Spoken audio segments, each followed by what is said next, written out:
Welcome guys, कैसे हो आप सब। मैं आपके दोस्त मयंक और आप देख रहे हैं नॉलेज विद फन। तो आज का हमारा टॉपिक रहेगा प्रोटीन के बारे में आज हम पढ़ेंगे।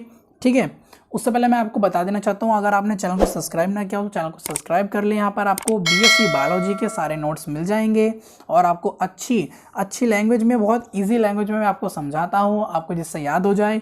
और अपने चैनल में हमने अपने चैनल में आपको जो बीएससी में बायोलॉजी के जो स्टूडेंट हैं उसके लिए बोटनी का पेपर है ना, 20 तरह के जो बोटनी के पेपर हैं वो हमने उसके सारे हमने मोस्ट क्वेश्चन दिए हुए हैं। आपको मोस्ट क्वेश्चन हमने आपको दिए हुए हैं, आपको चैनल में मिल जाएंगे। आपको उसका डिस्क्रिप्शन में लिंक भी मिल जाएगा, वहाँ से भी आप देख सकते हैं। बोटनी का फर्स्ट पेपर, सेकंड पेपर और थर्ड पेपर आपका बीएससी फर्स्ट ईयर वाले को भी और बीएससी सेकंड ईयर वाले के लिए भी हमने दोनों बोटनी के पेपर डाले हुए हैं। तो आप जाकर डिस्क्रिप्शन में देख सकते हैं, हमने लिंक दिया हुआ है, वहाँ से वो वीडियो भी आप देख सकते हैं। आपको वही क्वेश्चन याद करने हैं और वही क्वेश्चन आपके पेपर में आने वाले हैं। जी हाँ, वही 100% आपके वही क्वेश्चन आएंगे, आप वो क्वेश्चन याद करके जाएंगे तो आपके वही क्वेश्चन पेपर में आने वाले हैं, जिससे आपके बहुत अच्छे मार्क्स आ जाएं। अगर आप वो सारे क्वेश्चन याद कर ले तो आपकी 80% कहीं नहीं जाती है, 80% उसमें से ही आएगा, आपकी 80% बन जाएगी बोटनी में। तो वीडियो को जरूर देख लें। ठीक है, चलो तो अब हम प्रोटीन पढ़ लेते हैं। इंट्रोडक्शन, आप सबसे पहले यहाँ पर इंट्रोडक्शन हेडिंग डालेंगे। ठीक है, प्रोटीन अधिक जटिल रासायनिक यौगिक हैं जिनका अणुभार अधिक होता है, मतलब प्रोटीन का जो अणुभार होता है वह अधिक होता है। इसे सबसे पहले बेजेलियस ने सन 1838 में खोजा था। जो बेजेलियस हैं इन्होंने 1838 में इसको खोजा था। ये कार्बन, हाइड्रोजन, ऑक्सीजन, नाइट्रोजन व फास्फोरस के यौगिक हैं जो जीवधारियों में इनके मुख्य घटक के रूप में पाए जाते हैं। मतलब जो जीवधारी होते हैं जैसे कि हम हैं, उनमें ये मुख्य घटक के रूप में पाए जाते हैं। शरीर में प्रोटीन ही सबसे अधिक मात्रा में होते हैं, मतलब शरीर में प्रोटीन सबसे अधिक मात्रा में होते हैं। इसी कारण बेजेलियस ने 1938 में इन यौगिकों को प्रोटीन का नाम दिया, मतलब इन यौगिकों को प्रोटीन का नाम दिया 1938 में। ठीक है, ऐसे। अब आगे चलते हैं। अब उसके बाद हम हेड डालेंगे ऑर्गेनाइजेशन आपको हेडिंग डाल देनी है। ठीक है, protein carbon, hydrogen and oxygen से मिलकर बना होता है। मतलब जो प्रोटीन होता है आपका वो कार्बन, हाइड्रोजन एंड ऑक्सीजन से मिलकर बने होते हैं। ठीक है, आगे देख लेते हैं। प्रोटीन अमीनो एसिड है, मतलब जो प्रोटीन होते हैं वह अमीनो एसिड हैं। उसके बाद आप हेडिंग डालेंगे पेप्टाइड बॉन्ड। ठीक है, पेप्टाइड बॉन्ड आपको हेडिंग डाल देनी है। ठीक है, अब पेप्टाइड बॉन्ड देख लेते हैं। प्रोटीन्स में एक अमीनो एसिड का carboxylic group single bond COOH अगले अमीनो एसिड के अमीनो ग्रुप से जुड़ता है। मतलब जो देखो प्रोटीन में अमीनो एसिड, जो अमीनो एसिड है ना, अमीनो एसिड का कार्बोक्सिलिक ग्रुप अगले अमीनो एसिड के अमीनो ग्रुप से जुड़ता है। ठीक है, इस प्रकार के बॉन्ड को पेप्टाइड बॉन्ड कहते हैं। ठीक है, इस प्रकार के बॉन्ड को पेप्टाइड बॉन्ड कहते हैं।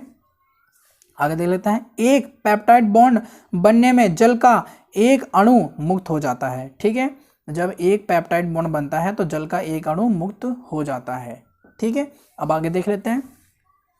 ये देखिए, आपको सेम ऐसे ही बना के आना है। यहाँ पर आपको मिस्टेक नहीं करनी है, ये C है और ये N है, यहाँ पर ये कुछ नहीं है, ये मिस्टेक हो गई थी यहाँ पर, इसको मैंने कट कर दिया है। ठीक है, तो आपको ऐसे ही बना के आना। देखो S2N CH ऊपर H लगा हुआ है। ठीक है, यहाँ पर single bond C double bond के साथ O लगा हुआ है। ठीक है, अब आगे देख लेते हैं। आपको सेम ऐसे ही बना के आना है। ठीक है, नोट आप बाद में करना, नोट करने के लिए मैं आपको बाद में टाइम देता हूँ, आपको स्क्रीनशॉट दे देता हूँ, तो आप वहीं से इसको आराम से नोट कर सकते हो। ठीक है, तो अब आगे बढ़ते हैं। अब इसका हम करेंगे प्रोटीन का क्लासिफिकेशन। ठीक है, क्लासिफिकेशन पर आते हैं। तो आपको हेडिंग डालनी है क्लासिफिकेशन ऑफ प्रोटीन। ठीक है, अब देखो प्रोटीन कितने प्रकार के होते हैं। प्रोटीन क्लासिफिकेशन वर्गीकरण के आधार पर 3 प्रकार के होते हैं। ठीक है, सिंपल प्रोटीन, कॉन्जुगेटेड प्रोटीन और ड्राइव्ड प्रोटीन। ठीक है, ये आपको याद कर लेना है, सिंपल प्रोटीन, कॉन्जुगेटेड प्रोटीन और ड्राइव्ड प्रोटीन। अब देखो मैंने ये पूरा चार्ट जो है आपका, ये पूरा चार्ट जो है मैंने कलरफुल पेन से बनाया हुआ है, जिससे आपको समझ में आ जाए कौन से किसके पार्ट्स हैं। ठीक है, तो देख लेते हैं। सिंपल प्रोटीन के सिंपल ग्लोबुलर प्रोटीन। ठीक है, इसका दूसरा पार्ट है सिंपल प्रोटीन। अब इसी का देखो ये यहाँ पे लगा एरो लगा हुआ है समझाने के लिए। ठीक है, ये आगे है सॉल्युबल इन डिस्टिल वाटर, ये भी दो प्रकार के होते हैं, soluble in distil water, insoluble in distil water. ठीक है, अब आगे देख लेते हैं कॉन्जुगेटेड प्रोटीन के बारे में। ठीक है, कॉन्जुगेटेड ये आपके 4 प्रकार के हैं। ये आपका है, ठीक है, क्रोमोप्रोटीन, और आपका है ग्लाइकोप्रोटीन, ठीक है, और आपका है ये लाइपोप्रोटीन। ठीक है, देखो ये आपका जो कॉन्जुगेटेड प्रोटीन है और ड्राइव प्रोटीन है, ठीक है, और ये सिंपल प्रोटीन है। ये तो आपके हैं 3 प्रकार के, ये प्रोटीन के पार्ट हैं, ये 3 प्रकार के ये हुए आपके। अब ये इसका पार्ट है, अब इसके पार्ट ये हैं, अब ये चल रहा है कॉन्जुगेटेड के। ठीक है, यहाँ पर ये आपके कॉन्जुगेटेड प्रोटीन के पार्ट चल रहे हैं। आप इसमें बिल्कुल मिस्टेक ना करें, देखो ये इसका पार्ट है और ये इसका है और ये इसके चल रहे हैं, और ड्राइव प्रोटीन के यहाँ पे नीचे दिए हुए हैं, जैसे यहाँ पर स्पेस नहीं मिला था तो मैंने इसको नीचे लिख दिया है। ठीक है, अब आपका लास्ट बचा है ये मेटालोप्रोटीन। ठीक है, मेटालोप्रोटीन, ठीक है, उसके बाद है ड्राई प्रोटीन। अब ड्राई प्रोटीन के देख लेते हैं, देखो 2 प्रकार के होते हैं, ये मेटा प्रोटीन है, कॉन्जुगेटेड प्रोटीन है। ठीक है, ये आपको पूरा चार्ट ऐसे ही बना के आना है। आप चार्ट ऐसे बना के आओगे तो एग्जाम में खुश हो जाएगा और आपको पूरे नंबर देगा। उसके बाद अब देखो, अब देख लेते हैं सिंपल प्रोटीन, जो हमारा सिंपल प्रोटीन था ना, ये सिंपल प्रोटीन, इसके बारे में ही देख लेते हैं। सिंपल प्रोटीन ये है प्रोटीन जल में एवले होते हैं, मतलब जो ये प्रोटीन्स होते हैं, सिंपल प्रोटीन होते हैं, जल में एवले होते हैं, इनसॉल्युबल होते हैं। ठीक है, अब आगे चलते हैं। ये 2 प्रकार के होते हैं, मतलब जो सिंपल प्रोटीन होते हैं आपके 2 टाइप्स के होते हैं, soluble in distil water, insoluble in distil water. ठीक है, तो अब देख लेते हैं सॉल्युबल इन डिस्टिल वाटर, ये हेडिंग में यहाँ पे डाल दी है। इसका एग्जाम्पल है आपका ओवा एल्बुमिन होता है। ठीक है, इसका एग्जाम्पल ये रहेगा आपका इनसॉल्युबल इन डिस्टिल वाटर। अब इसके बारे में देख लेते हैं। देखो जो इनसॉल्युबल डिस्टिल वाटर होते हैं आपके, ठीक है, ग्लोबुलाइंस, ये प्रोटीन जल में एवले होते हैं, ये भी जो होते हैं जल में एवले होते हैं। ठीक है, उसके बाद है आपका एनिमल ग्लोबुलाइन। ठीक है, एग ग्लोबुलाइन है आपका और एग योक में होता है। ठीक है, ये इसके एग्जाम्पल हैं, किस किस में पाए जाते हैं। उसके बाद आपका है वेजिटेबल ग्लोबुलाइन। ठीक है, ये आपका पीस, पोटैटो और व्हीट में होता है, गेहूं में होता है। ठीक है, उसके बाद आगे देखते हैं। देखो उसके बाद है आपका सिंपल प्रोटीन, इसको सिंपल फाइबर प्रोटीन है। ठीक है, ये प्रोटीन फाइबर लाइक होते हैं, ठीक है, फाइबर जैसे होते हैं मतलब। ठीक है, ये ठंडे जल में एवले होते हैं, ये जो होते हैं ये ठंडे जल में एवले होते हैं। ठीक है, इस पर लाइन नहीं खींची हुई है, ये ठंडे जल में एवले होते हैं। उसके बाद आगे चलते हैं, आगे आपका रहेगा कॉन्जुगेटेड प्रोटीन। अब देखो ये सेकंड आ चुका है, ये आपको पूरा फर्स्ट चल रहा था यहाँ से, सिंपल प्रोटीन यहाँ फर्स्ट डाल देते हैं। उसके बाद ये आपका सेकंड चल रहा है यहाँ पे कॉन्जुगेटेड प्रोटीन। ये प्रोटीन सिंपल प्रोटीन में नॉन प्रोटीन पदार्थ के मिलने से बनते हैं, मतलब ये जो होते हैं प्रोटीन में नॉन प्रोटीन पदार्थ के मिलने से बनते हैं। ये भिन्न प्रकार के होते हैं, यह विभिन्न प्रकार के होते हैं। ठीक है, तो अब इसको ही देख लेते हैं। और देखो आपका ये क्रोमोप्रोटीन, ठीक है, क्रोमोप्रोटीन आपको से हेडर डाल दिए। सिंपल प्रोटीन पिगमेंट के साथ जुड़ते हैं, मतलब जो सिंपल प्रोटीन पिगमेंट के साथ जुड़ते हैं, इसका एग्जाम्पल रहेगा हीमोग्लोबिन। ठीक है, इसके बाद देख लेते हैं, बाद आपका यहाँ आगे साइटोक्रोम प्रोटीन। ठीक है, साइटोक्रोम प्रोटीन रहेगा आपको, फ्लैवोप्रोटीन इसका एग्जाम्पल रहेगा।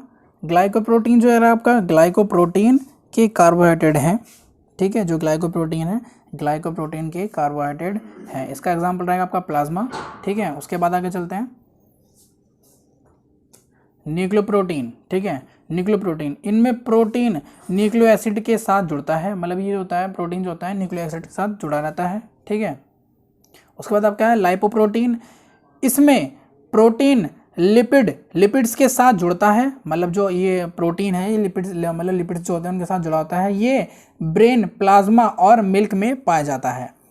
देखो जो ये आपका है लाइपोप्रोटीन है, इनमें प्रोटीन जो होता है लिपिड्स के साथ जुड़ा रहता है, ये ब्रेन, प्लाज्मा और मिल्क में पाया जाता है। ठीक है, उसके बाद आता क्या फास्फोप्रोटीन है आपका, फास्फोप्रोटीन देख लेते हैं, ये आपका आ चुका है फॉस्फोप्रोटीन। ये प्रोटीन फॉस्फोरिक एसिड के साथ जुड़ते हैं, मतलब जो होते हैं ये आपके फॉस्फोरिक एसिड के साथ हैं, ये लिपिड के साथ जुड़े होते हैं। ठीक है, इनके नाम से ही इनका ये जुड़ा हुआ है। ठीक है, ये प्रोटीन फॉस्फोरिक एसिड के साथ जुड़े होते हैं। अब आगे उसके बाद आएगा आपका मेटालोप्रोटीन। ठीक है, मेटालोप्रोटीन आपको हेडिंग डाल देनी है, इसे देख लेते हैं। ये प्रोटीन मेटालिक, मेटालिक से जुड़ते हैं, मतलब ये मेटालिक से जुड़े रहते हैं। देखो एग्जाम्पल इसका रहेगा जिंक, कॉपर और आयरन, ठीक है। आपका ऐसे लेके आना है। उसके बाद आपका थर्ड स्टार्ट हो चुका है, थर्ड। ये आपका सेकंड चल रहे थे, सेकंड के पार्ट चल रहे थे, ये आपका ड्राइव्ड प्रोटीन, ये थर्ड आ चुका है आपको, ठीक है। इसको डबल टिक करता हूँ, ठीक है, ड्राइव्ड प्रोटीन, ठीक है। ये प्रोटीन सिंपल और कॉन्जुगेटेड प्रोटीन से मिलकर बनते हैं, मतलब जो ये देखो ये जो ड्राइव्ड प्रोटीन है ना, ये प्रोटीन जो होता है सिंपल और कॉन्जुगेटेड, जो पिछले दो रह चुके हैं फर्स्ट और सेकंड को मिलाकर बने होते हैं, ठीक है, मिलकर बनते हैं। It is of two types, ये है दो प्रकार के होते हैं। आप देख लेते हैं, देखो मेटा प्रोटीन है, ये मेटा प्रोटीन जो है आपके ये कॉम्प्लेक्स प्रोटीन के हाइड्रोलाइसिस से बनते हैं, मतलब जो ये प्रोटीन्स होते हैं ना, ये देखो ये प्रोटीन जो है ये कॉम्प्लेक्स प्रोटीन हाइड्रोलाइसिस से बनते हैं, मतलब जो कॉम्प्लेक्स प्रोटीन होते हैं उनके हाइड्रोलाइज करने पर ये बनते हैं, ठीक है। इसके एग्जांपल हैं आपका एसिड मेटा प्रोटीन, ठीक है, पेप्टाइड प्रोटीन, ठीक है, पेप्टाइड्स प्रोटीन्स। अब आगे देख लेते हैं आपका कॉन्जुगेटेड प्रोटीन, ठीक है, इसका BA कॉन्जुगेटेड प्रोटीन।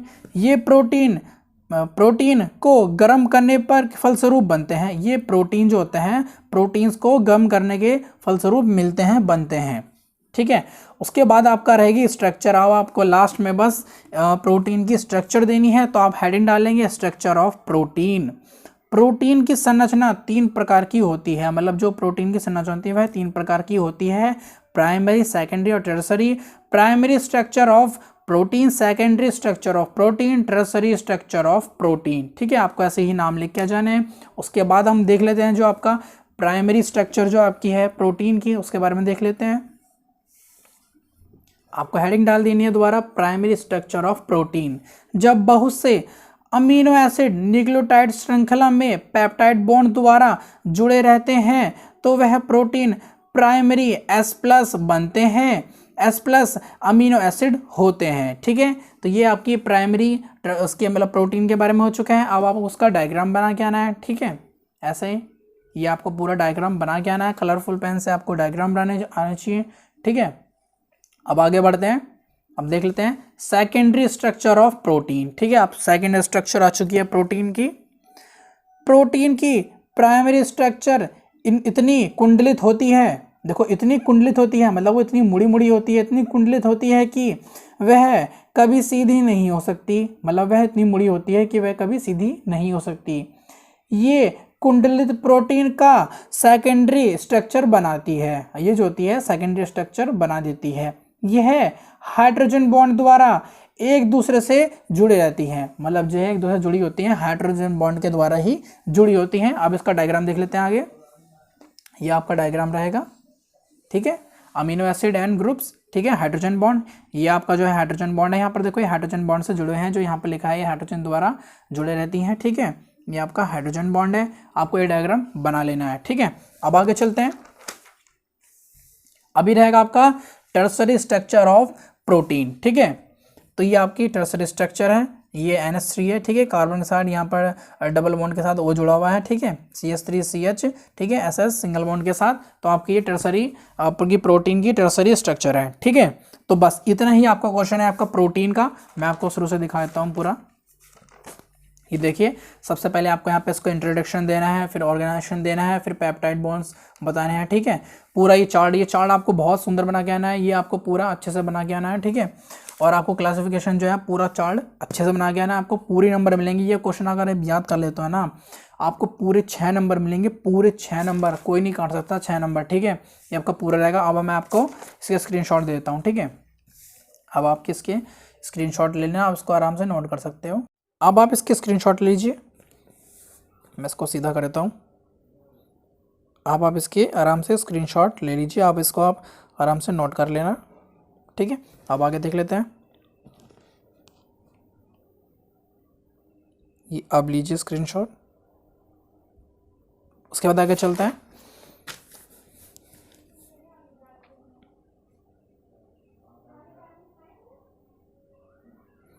उसके बाद आगे देख लेते हैं यहाँ पर ही। अब आप इसके स्क्रीनशॉट ले लीजिए और आराम से आप इसको नोट कर सकते हैं, ठीक है। अब ये रहा आपका, अब यहाँ से स्क्रीनशॉट ले लीजिए इसका, हो गया। उसके बाद टर्सरी स्ट्रक्चर रह चुकी है आपकी ये। बस इतना ही आपका क्वेश्चन था प्रोटीन का, ठीक है। आपको अच्छे से करके आना है, डायग्राम अच्छे से कलरफुल पेन से बना के आना है पूरे, ठीक है। बस आज की वीडियो में इतना ही, मिलते हैं अगली वीडियो में। जय हिंद, जय भारत।